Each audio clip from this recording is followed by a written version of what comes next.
আমার প্রিয় ও স্নেহের 2026 সালের নতুন বছরের সপ্তম শ্রেণীর ছাত্রছাত্রী বন্ধুরা, আশা করি তোমার সবাই ভালো আছো। আজ আমরা যে বিষয়টি নিয়ে আলোচনা করব, সপ্তম শ্রেণীর ফার্স্ট সামারি অর্থাৎ প্রথম পর্যায়ক্রমিক মূল্যায়নের ইতিহাসের কোশ্চেন পেপার নিয়ে। দেখো সরাসরি স্ক্রিনে তোমরা 2026 সালের ফার্স্ট সামেটিভের ইতিহাসের কোশ্চেন পেপারটা দেখতে পাচ্ছ। ফুল মার্কস তোমাদের রয়েছে 30 আর সময় তোমাদের থাকবে 1 ঘন্টা। একে দাগে রয়েছে সঠিক উত্তর নির্বাচন করে লেখো যে কোনো 6টি প্রশ্নের মান 1 করে 1 × 6 = 6। বঙ্গ নামের প্রথম উল্লেখ পাওয়া যায় অর্থশাস্ত্র ঐতিরেয় আরণ্যক, মহাভারতে আইনি আকবরী গ্রন্থে, তবে ঐতিরেয় আরণ্যক গ্রন্থে। অর্থশাস্ত্র গ্রন্থটি রচনা করেন কালিদাস, আবুল ফজল, কৌটিল্য, বাণভট্ট। কৌটিল্য। শশাঙ্কের রাজধানী ছিল কর্ণসুবর্ণ সমতট, কর্ণজ বিক্রমপুর। কর্ণসুবর্ণ। সেন বংশের শেষ রাজা ছিলেন সামন্ত সেন, বিজয় সেন, বল্লাল সেন, লক্ষণ সেন। লক্ষণ সেন। পাল সেন যুগে বাংলার প্রধান ফসল ছিল ধান, গম, যব, পাট। ধান। লক্ষণ সেনের সভাকবির নাম বাণভট্ট, জয়দেব। অশ্বঘোষ, হলায়ুধ। জয়দেব। গীতগোবিন্দম কাব্যের রচয়িতা ছিলেন ধুই গোবর্ধন শরণ। জয়দেব। জয়দেব। বাঙালিরা আলু খেতে শিখেছে ইংরেজদের, ফরাসিদের, পর্তুগিজদের, রোমানদের কাছ থেকে। উত্তরে পর্তুগিজদের কাছ থেকে। দুয়ে দাগে রয়েছে অতি সংক্ষিপ্ত উত্তরভিত্তিক প্রশ্ন, যে কোনো 4টি প্রশ্নের মান 1 করে 1 × 4 = 4। হর্ষবর্ধনের সভাকবির নাম কি? বাণভট্ট। পাল বংশের প্রতিষ্ঠাতা কে ছিলেন? গোপাল। প্রথম খলিফার নাম কি? আবু বকর। রামচরিত কাব্য কার লেখা? সন্ধ্যাকর নন্দী। চোল রাজ্যের কোন ধাতুর হস্তশিল্প বিখ্যাত ছিল? ব্রোঞ্জ। বিক্রমশীল মহাবিহার কে প্রতিষ্ঠা করেন? ধর্মপাল। তিন দাগে রয়েছে সংক্ষিপ্ত উত্তরভিত্তিক প্রশ্ন, যে কোনো 2টি প্রশ্নের মান 2 করে 2 × 4 = যে কোনো দুটি 2 × 2 = 4। কে কখন গঙ্গাইকোন্ডচল উপাধি গ্রহণ করেন? প্রথম রাজেন্দ্র চোল গঙ্গাইকোন্ডচল উপাধি গ্রহণ করেন। প্যারা চেঞ্জ করে লিখবে, তিনি বাংলার পাল বংশের বিরুদ্ধে এক অভিযান চালান। এই অভিযানে গঙ্গা নদীর তীরে পাল রাজাকে হারিয়ে গঙ্গাইকোন্ডচল উপাধি গ্রহণ করেন। নেক্সট, কৈবর্ত বিদ্রোহ কবে এবং কার বিরুদ্ধে হয়েছিল? আনুমানিক 1070 থেকে 71 খ্রিস্টাব্দে কৈবর্ত বিদ্রোহ হয়েছিল। পাল রাজাদের দুর্বলতার সুযোগে দ্বিতীয় মহিপালের শাসনকালে কৈবর্ত নেতা দিব্যক বিদ্রোহ করেন। এই বিদ্রোহের আরও 2জন নেতা ছিলেন রুদক এবং ভীম। সামন্ততন্ত্র বলতে কি বোঝো? মধ্যযুগে ভারতীয় সমাজে এক বিশেষ গোষ্ঠীর রাজকর্মচারীদের ক্ষমতা বৃদ্ধি পায়। অনেক সময় তাদের নগদ বেতন না দিয়ে জমি দেয়া হতো। সেই জমির রাজস্বই ছিল ওই কর্মচারীদের আয়। এছাড়া তারা গ্রামের শাসন এবং বিচারক কার্যের দেখাশোনাও করত।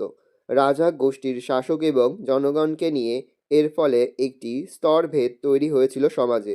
এই ধরনের গড়ে ওঠা ব্যবস্থায় সামন্ততন্ত্র নামে পরিচিত। নেক্সট, ব্রহ্মদেয় ব্যবস্থা বলতে কি বোঝো? দক্ষিণ ভারতের রাজাদের অনেকে স্থানীয় সামন্ত ও ব্রাহ্মণদের সঙ্গে ক্ষমতা ভোগ করে নিতেন। অনেক সময় রাজা ব্রাহ্মণদের জমিদান করতেন। ব্রাহ্মণরা অনাবাদি জমি ও জঙ্গল পরিষ্কার করে নতুন জনবসতি তৈরি করতেন। রাজা ব্রাহ্মণদের যে জমি দিতেন তার জন্য ব্রাহ্মণদের কর দিতে হতো না। রাজার জমিদানের এই ব্যবস্থাকে ব্রহ্মদেয় ব্যবস্থা বলা হয়। তাকে রয়েছে বিশ্লেষণাত্মক উত্তর ভিত্তিক প্রশ্ন, যে কোনো 2টি প্রশ্নের মান 3 করে 3 × 2 = 6। মাৎসন্যায় কি? বাংলার রাজা শশাঙ্কের মৃত্যুর পর তার পুত্র মানবদেব সিংহাসনে বসেন। তিনি মাত্র 8 মাস 5 দিন রাজত্ব করেছিলেন। এই সময় থেকে কনৌজ রাজ হর্ষবর্ধন, কামরূপের রাজা ভাস্কর বর্মা, কাশ্মীর রাজ ললিতাদিত্য সহ অনেকেই বারবার বাংলা আক্রমণ করেন। ফলে বাংলায় চরম অরাজকতা সৃষ্টি হয়। পুকুরের বড় মাছ যেমন ছোট মাছ গিলে খায়, বাংলার জনজীবনে সেই অবস্থা তৈরি হয়েছিল। সবলেরা দুর্বলের ওপর অত্যাচার করত। বাংলার এই অবস্থাকে মাৎসন্যায় বলা হয়। নেক্সট, খালিফা কাদের বলা হয়? খিলাফত বলতে কি বোঝো? খলিফা হযরত মুহাম্মদের মৃত্যুর পর তার প্রধান 4 সঙ্গী একে একে মুসলমানদের নেতা নির্বাচিত হন। এদের বলা হয় খলিফা। আরবি ভাষায় খলিফা শব্দের অর্থ প্রতিনিধি বা উত্তরাধিকারী। খিলাফত ইসলাম ধর্মের ক্ষমতা যেসব অঞ্চলে ছড়িয়ে পড়ে তাকে বলে দার উল ইসলাম। খলিফা হলেন দারুল ইসলামের প্রধান নেতা। খলিফার এই অধিকারের এলাকাকে বলা হয় খিলাফত। পঞ্চরত্ন কাদের বলা হয়? বাংলার সেন বংশের রাজা লক্ষণ সেনের রাজসভায় 5জন বিখ্যাত কবি ছিলেন। এদের একসঙ্গে পঞ্চরত্ন বলা হয়। 5জন বিখ্যাত কবি বা পঞ্চরত্ন হলেন জয়দেব ধৈ, গোবর্ধন উমাপতিধর, শরণ। এদের মধ্যে কবি জয়দেব ছিলেন রাজা লক্ষণ সেনের রাজসভার কবি। তিনি গীতগোবিন্দম কাব্য রচনা করেছিলেন। কবি ধৈ রচনা করেছিলেন পবনদূত কাব্য। নেক্সট, পাল যুগের স্থাপত্য শিল্প সম্পর্কে লেখো। শিল্পকলার ক্ষেত্রে পাল যুগ গুপ্ত যুগকে অনুসরণ করেছে। পাল আমলে স্থাপত্যের মধ্যে উল্লেখযোগ্য হল স্তূপ, বিহার এবং মন্দির। বাংলাদেশের ঢাকার আসারপুর গ্রামে, রাজশাহীতে পাহাড়পুরে, চট্টগ্রামে, পশ্চিমবঙ্গের বর্ধমান জেলার ভরতপুর গ্রামে পাল আমলে নির্মিত যে সমস্ত বৌদ্ধ স্তূপ লক্ষ্য করা যায় তাদের আকৃতি অনেকটা শিখরের মতো। সোমপুর বিহার ছিল পাল আমলের স্থাপত্যের অন্যতম নিদর্শন এবং এই বিহারের মধ্যে অবস্থিত মন্দিরটিও এক্ষেত্রে উল্লেখযোগ্য। পোড়ামাটির ইট দিয়ে তৈরি চারকোনা এই মন্দিরে গর্ভগৃহ, প্রদক্ষিণ পথ, মণ্ডপ ও সুউচ্চ স্তম্ভ ছিল। 5 দাগে রয়েছে ব্যাখ্যামূলক উত্তরভিত্তিক প্রশ্ন, যে কোনো দুটি। প্রশ্নের মান 5 করে 5 গুণ 2 = 10। পাল বংশের শাসকদের সংক্ষিপ্ত পরিচয় দাও। বাংলার ইতিহাসে পাল বংশের প্রতিষ্ঠা এক গুরুত্বপূর্ণ অধ্যায়। পাল শাসনের প্রথম 100 বছর ছিল এই বংশের গৌরবময় কাল। পাল বংশের শাসকদের পরিচয়। প্রতিষ্ঠা। বাংলায় পাল বংশের প্রতিষ্ঠা করেন রাজা গোপাল। তিনি আনুমানিক 750 খ্রিস্টাব্দ থেকে 774 খ্রিস্টাব্দ পর্যন্ত রাজত্ব করেন। তিনি বাংলার অধিকাংশ অঞ্চলকে নিজের শাসনাধীনে এনেছিলেন। ধর্মপাল। গোপালের মৃত্যুর পর বাংলার সিংহাসনে বসেন তার পুত্র ধর্মপাল। তিনি ত্রিশক্তি দ্বন্দ্বে অংশগ্রহণ করেন। প্রতিহার রাজ নাগভট্ট কনৌজ দখল করে ধর্মপালকে পরাজিত করেন। পরে রাষ্ট্রকূট রাজ তৃতীয় গোবিন্দ আর্যাবর্তে এসে নাগভট্টকে পরাজিত করে দাক্ষিণাত্যে ফিরে যান। এই সুযোগে ধর্মপাল উত্তর ভারতে নিজের কর্তৃত্ব পুনঃপ্রতিষ্ঠা করেন। দেবপাল। আনুমানিক 806 থেকে 845 খ্রিস্টাব্দ। ধর্মপালের মৃত্যুর পর তার পুত্র দেবপাল সিংহাসনে বসেন। তার সাম্রাজ্য পূর্বে আসাম থেকে পশ্চিমে কাশ্মীর সীমান্ত ও পাঞ্জাব এবং উত্তরে হিমালয় থেকে দক্ষিণে বিন্ধ্য পর্বত পর্যন্ত বিস্তৃত ছিল। 4 পরবর্তী শাসকগণ। দেবপালের পরবর্তী উল্লেখযোগ্য পাল শাসকেরা ছিলেন বিগ্রহপাল, নারায়ণ পাল, দ্বিতীয় গোপাল, রামপাল প্রমুখ। পতন। রামপাল কৈবর্ত বিদ্রোহ দমন করলেও পরবর্তী পাল রায়দের দুর্বলতার কারণে এই বংশের পতন ঘটে। উপসংহার।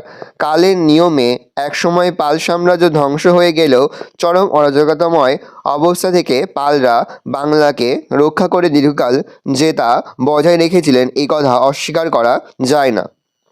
নেক্সট, গৌড়ের রাজা শশাঙ্কের কৃতিত্ব আলোচনা করো।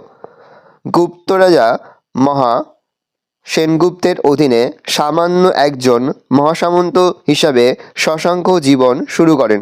পরবর্তীকালে তিনি বঙ্গে গৌড় নামে এক স্বাধীন রাজ্য প্রতিষ্ঠা করেন।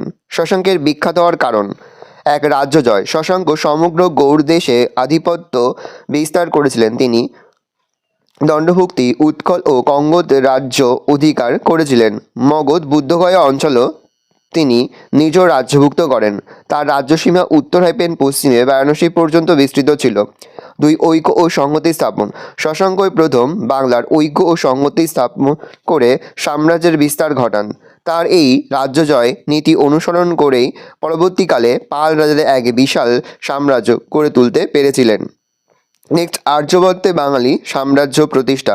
প্রথম স্বাধীন ও সার্বভৌম গৌড় রাজ্যের প্রতিষ্ঠা ছিলেন শশাঙ্ক। তিনি উত্তর ভারতেও আংশিক আধিপত্য বিস্তার করেন। গৌড়তন্ত্র। গৌড়ে গড়ে ওঠা শশাঙ্কের আমলাতান্ত্রিক শাসন ব্যবস্থা গৌড়তন্ত্র নামে পরিচিত। শশাঙ্কের তৈরি গৌড়ের রাজতন্ত্র বিষয়ে ডক্টর নিহারঞ্জন রায় বলেছেন, এই রাজতন্ত্র আসলে গৌড়তন্ত্র। মূল্যায়ন। বস্তুত শশাঙ্কের কর্তৃত্বের জন্যই বাংলা এক অখণ্ড ও স্বাধীন রাজ্য হিসাবে আত্মপ্রকাশ করতে পেরেছিল। নেক্সট কোশ্চেন, রাজা লক্ষণ সেনের রাজসভার সাহিত্যচর্চার পরিচয় দাও। বাংলার সেন বংশের রাজা লক্ষণ সেন ছিলেন সাহিত্যপ্রেমী। তার রাজসভায় অনেক কবি সাহিত্যিক সমাদর পেয়েছেন। তার মধ্যে উল্লেখযোগ্য হলেন কবি জয়দেব। জয়দেব ছিলেন লক্ষণ সেনের সভাকবি। তার রচিত বিখ্যাত কাব্য হল গীতগোবিন্দম। ধৈ তার রাজসভার অপর এক কবি ধৈ পবনদূত কাব্য রচনা করেছিলেন। পঞ্চরত্ন জয়দেব ও ধৈ সহ আরও 3জন কবি গোবর্ধন, উমাপতিধর ও শরণ লক্ষণ সেনের রাজসভা অলঙ্কৃত করেছিলেন। এই 5জন পণ্ডিতকে একত্রে পঞ্চরত্ন বলা হয়। এছাড়াও লক্ষণ সেনের মন্ত্রী হলায়ত রচনা করেছিলেন ব্রাহ্মণ সর্বস্ব নামে বৈদিক নিয়মের একটি গ্রন্থ। নেক্সট, খুবই গুরুত্বপূর্ণ, নালন্দা বিশ্ববিদ্যালয় বা নালন্দা বৌদ্ধবিহার সম্পর্কে যা জানো লেখো। প্রাচীন ভারতের শিক্ষার প্রসারে যে বৌদ্ধবিহারটি উল্লেখযোগ্য ভূমিকা গ্রহণ করেছিল তা হলো নালন্দা মহাবিহার প্রতিষ্ঠা। বর্তমান ভারতে বিহার রাজ্যের পাটনা জেলার অন্তর্গত রাজগিরের কাছে নালন্দা মহাবিহারের ধ্বংসাবশেষ আছে।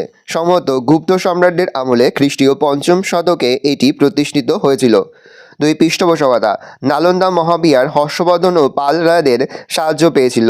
স্থানীয় রাজা ও জমির মালিকরা ছাড়াও সুদূর সুমাত্রা দ্বীপের শাসকরাও এই মহাবিহারের জন্য সম্পদ দান করেছে। প্রবেশিকা পরীক্ষা নালন্দা মহাবিহারে ভর্তি হওয়ার আগে শিক্ষার্থীদের কঠিন প্রবেশিকা পরীক্ষায় উত্তীর্ণ হতে হতো। ছাত্র শিক্ষক নালন্দা মহাবিহারের ছাত্রদের নির্খরচায় খাবার, জামা কাপড়, শয্যাদ্রব্য এবং ওষুধপত্র দেওয়া হতো। নালন্দার সমৃদ্ধির যুগে 10,000 জন আবাসিক ভিক্ষুক এখানে থাকতো। তাদের মধ্যে 500 জন ছিল শিক্ষক এবং 850 জন ছিল ছাত্র। বিদেশি শিক্ষার্থী সুদূর তিব্বত, চীন, কোরিয়া এবং মঙ্গোলিয়া থেকে ছাত্ররা এই মহাবিহারে পড়তে আসতো। তার মধ্যে চীন দেশে ছাত্রদের শিক্ষাদানের জন্য বিশেষ তহবিলের বন্দোবস্ত ছিল।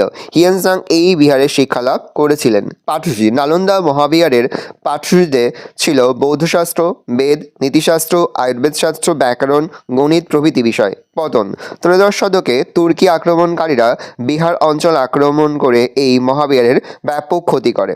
উপসংহার নালন্দা মহাবিহারের শিক্ষা দীক্ষার খ্যাতি একসময় সমগ্র এশিয়ায় ছড়িয়ে পড়েছিল। 2014 সালে বিহারের রাজগিরে ধ্বংসপ্রাপ্ত নালন্দার পাশে নতুন করে নালন্দা বিশ্ববিদ্যালয়ের যাত্রা শুরু হয়েছে। ভালো করে দেখে নাও, এই রয়েছে টোটাল তোমাদের ফার্স্ট সামারি অর্থাৎ প্রথম পর্যায়ক্রমিক মূল্যায়নের ক্লাস 7-এর ইতিহাসের প্রশ্নপত্র। ভালো করে প্রশ্নপত্রটা দেখে নাও।